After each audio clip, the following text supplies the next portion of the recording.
Chest up, shoulders back. This is Revival Fitness. And if you are sick of floundering in the gym, always questioning what you're doing, not sure if it's right or wrong, wasting a lot of time there really, be sure to check out my programs down below. Much more than just exercises on a sheet. I've got everything you need to shock your past self and start making serious gains in less time than you thought you needed. Something that I employ in almost every program that I write, and something that a lot of you guys are interested in too, is calisthenics. And not only bodyweight exercises, but specifically adding weight to your weight. And this is a big moment in every gym bro's life. Whether you started out using the assisted machine, whether you could do a lot of reps but they were not pretty at all, or whether you could just barely do a few and one day dreamed of being able to do a lot more, you have finally graduated.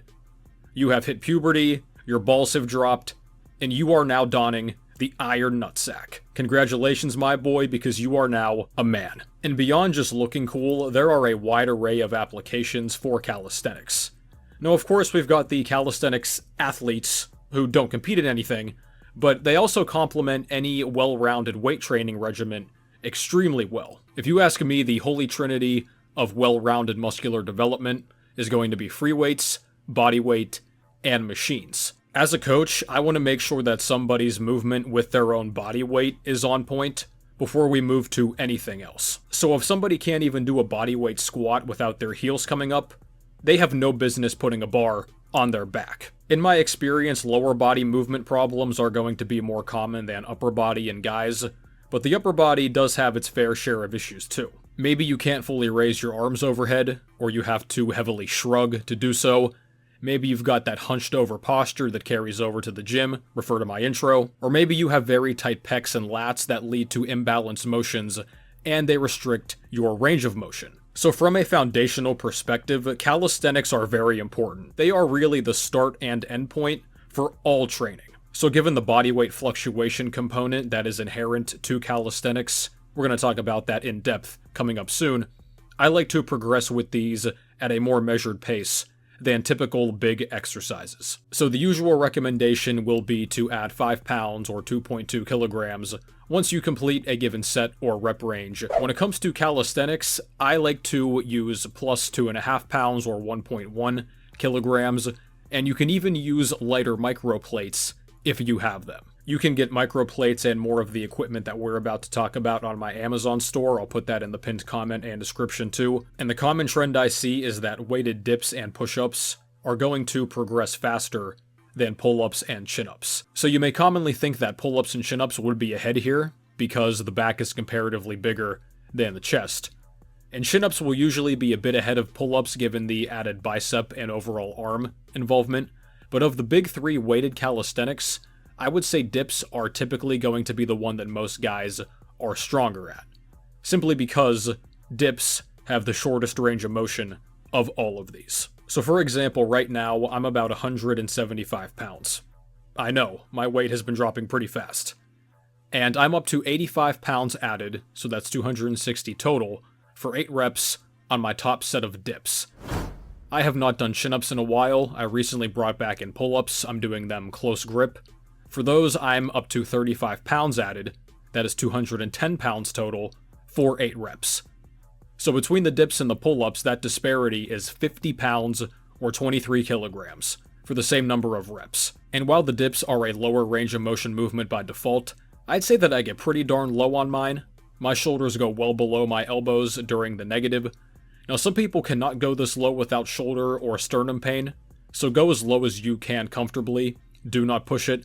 But I would aim at least for the shoulders to be parallel with the elbows at the bottom of each rep. And some guys are gifted with that level of mobility. They can drop very, very low to the point that it's almost hard to watch, and they're totally fine. So while pull-ups, chin-ups, and dips tend to dominate the weighted calisthenic conversation, the one that is most overlooked, ironically, is probably the most popular exercise on earth, at least among guys, the push-up. So I really like these whenever I was doing them. The setup can be annoying, given that you're going to need some level of clearance like this if you're not using some type of vest or backpack.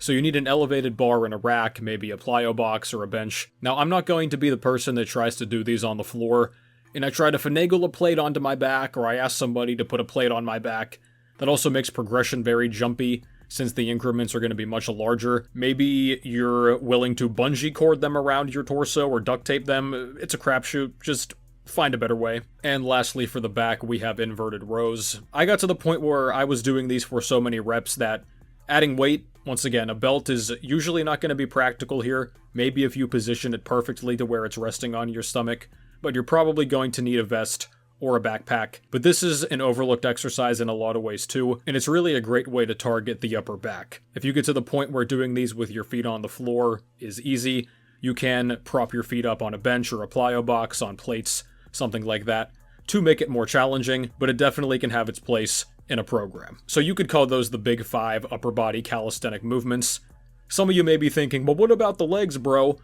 Let's be real, nobody who is very, very into calisthenics only cares about their legs. It just isn't happening. I don't care how many guys try to convince me, oh man, I work my legs with Hindu squats and air squats and pistol squats, and I jump up and down and I run up hills and stuff. I mean, those are going to grow your legs to some degree, guys. It is going to happen, and you can add weight to those too. But realistically, if you want to build serious legs, big and strong, you're going to have to use barbells and machines and dumbbells and those modalities. It's just not going to happen using your body weight. Even if you can attach some weight to yourself, it is what it is. You're going to have to get over it. And a lot of ab exercises involve body weight too. The plank is very similar to the push-up. I see some people do planks and they will have a buddy put a 45 on their back and they sit there for as long as they can.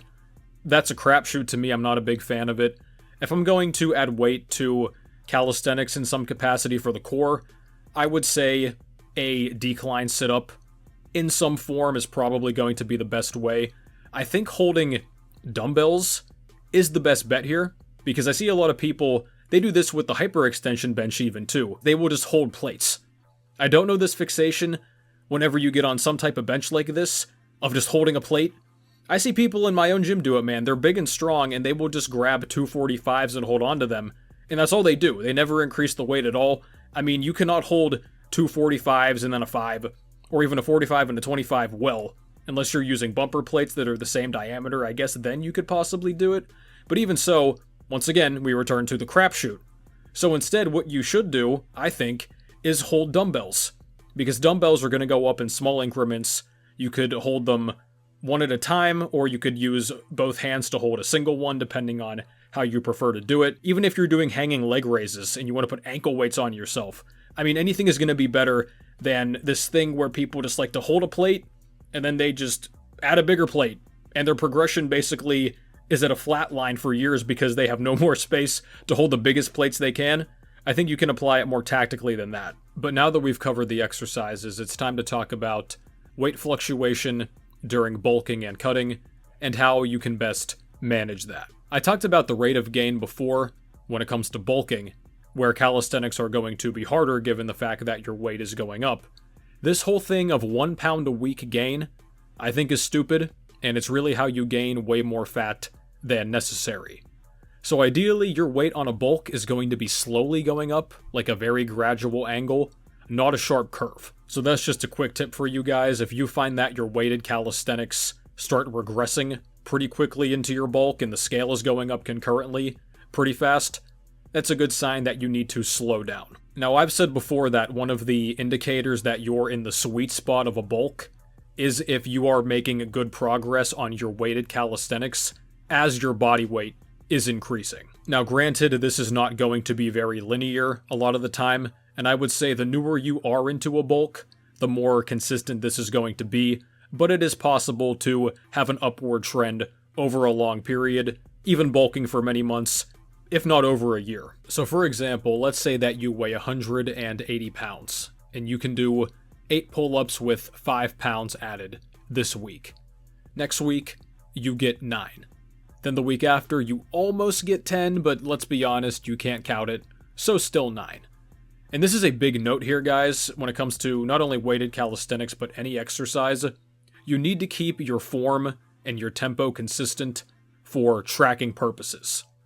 So this is hard whenever you're in PR setting mode, but if your eyes are reaching bar level on pull-ups, Then you start going just below that, but you keep counting the reps for the sake of getting the higher number in your logbook. That's fugazi. Calisthenics can be hard in this way since there's not really a concrete way to determine your range of motion. Like a bench press bar touches your chest, you know you've hit it every single time. On a pull-up or chin-up, you could say to pull until the bar touches your delts or your clavicle. I've seen some people say that. Granted, a lot of people simply don't have the bone structure to ever do that comfortably, even if they have the strength to be able to. And for chin-ups, I would say this is going to be easier given the grip to pull yourself up higher. But in either case, the closer the grip, the better your chances. But a good rule of thumb that I abide by for pull-ups and chin-ups is getting your eyes just over the bar. And this is something that you're going to have to be conscious of on each rep. I know sometimes your music's blasting, other things in the gym distract you, especially if there's a girl, your eyes are constantly darting to try to look at her. But you need to zone in, you need to be aware of this. And something a lot of people do is they will lift their chin at the top. You ever see people do calisthenics and at the top they go like this? They like kind of lead with their chin almost like they're trying to mew or something. But they will do that at the top so they can technically clear the bar. And that's sort of a way for the body to compensate for the fact that right at the top it's getting very, very hard. Or at the last second too, people like to shrug. So they have a clean pull, then at the top, they will round over and shrug their shoulders up, maybe swing the legs a bit. God forbid you start doing those CrossFit style pull-ups. There's a lot of subtle ways to cheat on these that are far less obvious than the CrossFit style, but do not let those become a habit. That was a bit of a tangent there. Where were we? Oh, that's right. So, first week, 8 reps with 5 pounds added. Then 9 reps with 5 pounds. Next week you get 9 clean, but the 10th is ugly. You can only count the 9th. Then the next week, you get 9 clean again. And the 10th is slightly less ugly, but you still realistically, if you're being honest, you can't count it. And then the week after that, let's say you finally get that 10th clean rep. When bulking, it can easily take you a scenario like this, basically a month or even longer, to add even a couple reps to your weighted calisthenics. And in that scenario, even with the plateaus, it was still pretty linear. Sometimes it might not even look that good, because that's also pretty commonly going to happen after a number of months. So let's assume we're in the same scenario. First week you get 8 reps, then you get 9, nice. Then on the third week, you randomly drop down to 7. Maybe you had a lot of water before the gym, maybe you had a big meal that day or the day prior, maybe you didn't sleep as much, maybe you're feeling a little bit under the weather. There are a lot of factors that can affect this. Dang, only 7. Then the next week, you got 8 again. Alright, cool. Then again you get 8, and then you finally get 9. So in between the time that you got the first 9 reps and the second 9 reps on your top set, that is 4 weeks in between. Once again, if you're in a bulking context, you cannot be surprised or discouraged when something like this happens. It is going to be part of the process. And as if that wasn't bad enough, you're likely going to lose reps with each passing set. So doing straight sets with the same weight is a great training style. I like to do it for most of the things that I do, but you're unlikely if you're in a phase where your weight is going up, even when cutting, because these exercises are compound movements, they are very tiring on the body, you're unlikely to get the same number of reps per set. So, let's say you're doing 3 sets of a weighted calisthenic, doesn't matter what it is, and you get 10 on the first set, 9 on the second set, 8 on the third set.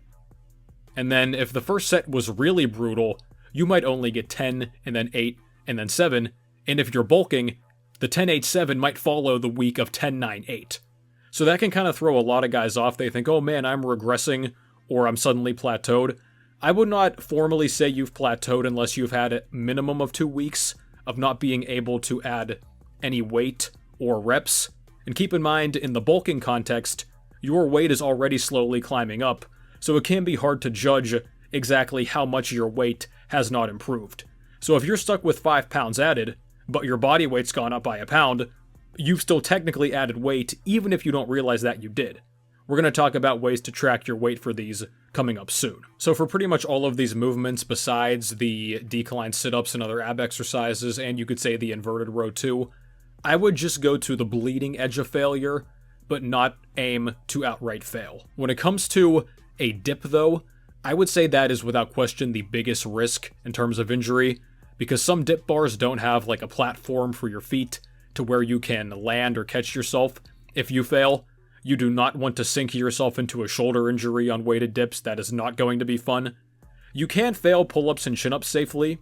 In terms of progression though, I don't think that's what you always want to be doing, because as I've talked about before, if you're constantly going to total failure, like you couldn't possibly do another rep even with cheating, you're going to train your body to fail, which for muscle growth, that's not really bad.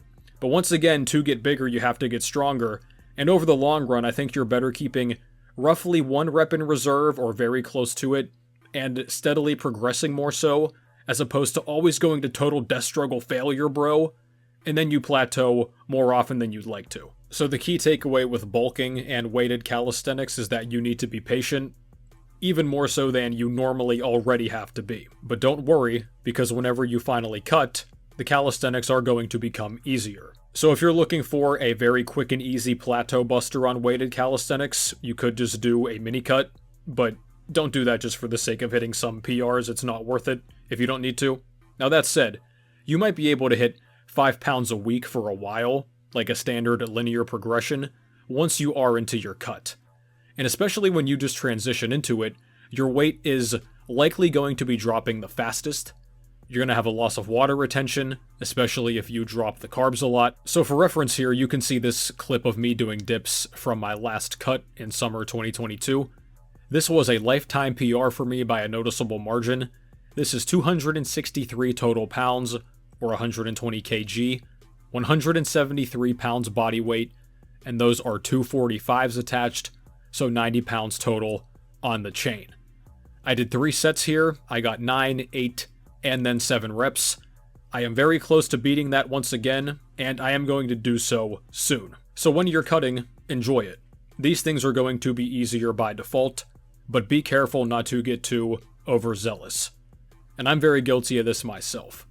My weight has fluctuated more in the past few months than it ever really has. I brought dips back in about 2 months ago, and between my body weight dropping and getting reacclimated to this exercise, I went from doing dips with 60 pounds added for 7 reps. Now I'm up to 85 pounds added for 8 reps. So that's practically a linear rate, as mentioned earlier, of 5 pounds per week. Now, of course, that's not going to happen indefinitely, and it's already started to slow down. Now I'm at the point where I'm spending roughly 2 weeks or so on the same weight, typically, just trying to hit the top end of the rep range before I can increase the weight once again. You remember at the beginning I said you should add 2.5 pounds, not 5. I learned the hard way too. I like to go for adding 5 and then I inevitably plateau and realize, oh, I should have added 2.5, so I should listen to myself. So when you get those boosts from cutting, adding weight to your calisthenics, it can be easy to expect that that's going to be carried out consistently over the long term. And it's simply not going to work like that. If you're doing a serious cut, the fatigue alone is going to catch up to you, depending on the day. Some days you might feel fine, you can hit PRs, all is good. Other days, even if nothing seemingly went wrong, if you're just on low food, adding cardio, things like that, it just might not happen for you. You might even see slight regressions from time to time when cutting, but in any case, you have to keep the consistent tracking metrics in mind. Don't skimp on range of motion, don't go from doing full dead hangs to having bend in your elbows. Don't start rushing through the reps, don't just start dive bombing and swinging back up. Don't start counting reps that were not the same quality as the ones that preceded them, just to say you hit a number. You need to keep all of these things consistent. And as I always tell you guys, looking in the mirror, even if you are in a position to where you can do these looking directly at yourself, the mirror is not an accurate gauge of your form. Especially if you have to crane your neck side to side to try to see yourself, that is a no-go. You guys can buy very cheap tripods now that hold phones. They're readily available. If you're serious about this, again, not just calisthenics, but any exercise, you need to record your form at this point. You can also prop your phone up on a pre-made easy bar, some other equipment, whatever you can find in the gym. Have your friend record you, whatever the case might be. But you need tangible proof that you are meeting those metrics that I just mentioned. Because in the heat of the moment, especially the newer that you are, the less kinesthetic awareness that you have, you may think, oh man, all those reps were great. If you got footage of those and were honest with yourself, you might see that half of them did not look the way you thought they did. And that leads us to the final part of this video, methods to track your weight, because it might not be as straightforward as it may seem. If you're going to do weighted calisthenics to get the most accurate measurement possible, you want to weigh yourself before the workout, not just at the start of the day. So this is going to be the best method since your weight is inevitably going to be different from when you first wake up, unless you go right into training fasted every morning, which I would think most of you are not doing. So whether you're bulking, cutting, or recomping, the food that you eat as well as the beverages are going to make your weight go up in some amount during the day. Bulking is usually going to have the most notable effect. So while the pre-workout weigh-in is the best method, there could be a few issues with it. The first being if you drink water during your workout, your weight is going to go up. Now, will that really affect the scale to any significant degree? I don't think so. Unless you get to the gym and you are just chugging water, you're one of those people that carry around the big gallon jug of it, this is going to be very minuscule, so I think you're in the clear here. But this also can be affected by the order you do, where in the workout you do said calisthenics. If you do them deeper into the workout, the more water you've likely drank, so your weight could potentially be up a bit more. Now note too that as you do your workout, your weight is also likely going to go up in some amount due to the water retention and the inflammation from the muscular stress that you're putting your body under, which is normal. But a lot of people who want to lose fat freak out because they will weigh themselves after the workout and the number is higher, and they think they've magically gained body fat in that time. And God forbid you're the guy who checks the scale thinking if it went up that he gained muscle during the workout. In either case, it is going to return to normal within a few hours typically. And this might be the biggest issue of all. Can you trust your gym scale? In every gym I've ever been to, at least one person has sworn that the scale is way off compared to what they have at home. And this does not matter if it's a basic digital scale or one of those big ones with the adjustable beams. Most times, these scales are going to be very old, they're probably on some uneven surface, and they could simply be broken or miscalibrated. So that sucks. But are you going to bring your own scale to the gym in your bag? I know a select few of you are probably autistic enough to do so, but that's simply unfeasible for most people. So if you're going to use this method, weighing yourself right before the workout with the scale or scales that the gym provide you, you're going to have to go based on what it says for the consistency of the measurement. And if you don't want to do this method, or if your gym does not have a scale, or if you tend to forget regularly, which sounds like something that I would do, you can simply weigh yourself in the morning if you commonly do that, and you could go based off that measurement too. I mean, really, even if the measurement is not extremely 100% accurate, if you weigh yourself in the morning every time, like clockwork, and that's what you use as the reference point, you're getting a consistent reference point, so you can't really complain about that. You remember the old phrase, if a tree falls in the forest but no one's around to hear it, does it make a sound? If your weight fluctuates up or down, but you didn't step on the scale to see it, did it actually change? So what do? A lot of the time I just go in and lift. I am notorious for not weighing myself. I have never weighed myself every morning on a consistent basis. I don't think I ever will, unless I have a specific weight class that I must hit, and even then I'd be doing so closer to the weigh-in time, not all the time. I keep an eye on the scale, maybe I'll check it once a week or so, but I have never been obsessive and constantly tracking the exact amount that I weigh at any given time. And I understand that my method is not perfect, but it does not bother me. What I commonly do is I go to the gym, see what my scheduled added weight is for given calisthenics, and I just do the sets. If I'm stronger than expected, great. If my performance is about on par as expected, alright, cool. If it's down by a rep or two, or maybe I'm totally exhausted by the final set, so be it. It happens. You do not have to meticulously track your weight to get good results in the gym, one way or the other. I know a lot of you like to, and I totally understand it, but you don't have to. And if you want to get really messy with this, have you considered weighing your plates? You guys know a lot of plates in gyms are not what they say. They might say 45, they're actually 43 pounds, or even 47. The 25s might be 22. The 10s might be 11 pounds. You want to stand on the scale for everything you do, right? I mean, we could really go down the rabbit hole here. I'm getting off track now, but keep that in mind, guys. The scale is useful in a number of ways for reference points, but it's not the end-all be-all of fitness. Even when tracking weighted calisthenics, if you don't want to, if you're going up gradually, you see a consistent trend, you're good. Cutting, bulking, whatever. It's going to be slower one way or the other. Might be a little bit up and down, choppy, but it's about the long-term slow trend, not the immediate, oh my god, what's happening just today.